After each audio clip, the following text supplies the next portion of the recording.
Տեսեք, մեր ձևով շարժումը անգամ մի տարի չկա, որ իր գործունեությունը ծավալել է, ինչպես գիտեք, ամառվանից սկսած է, որ ձևավորվել է մեր ձևով շարժումը, բայց արված է շատ բան, արված է շատ նախագծեր ու պրոյեկտներ, բայց դեռ շատ կան անելիքներ։ Մենք այսօր կիսվելու ենք մեր արածի մասին, մեր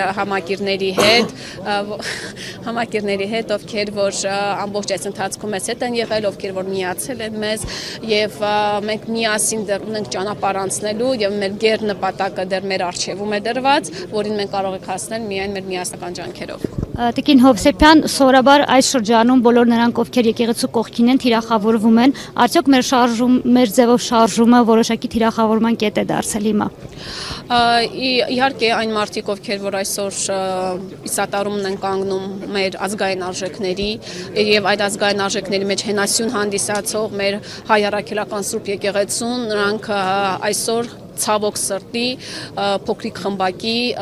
թիրախում են հայտնվում եւ այդ թվում նաեւ մեր ձևով շարժումը, բայց մենք թիրախավորումներից չենք վախենում, մենք ունենք մեր հստակ տեսլականը Հայաստանի բարգավաճման եւ զարգացման, այնպես որ այս խոչընդոտները մեզ միայն ուժեղացնում են եւ մեր նպատակներում ավելի են հստակեցնում, այնպես որ այս խոչընդոտները հաղթահարելի են, բոլորս միասին մեր ձևով հաղթահարելու ենք։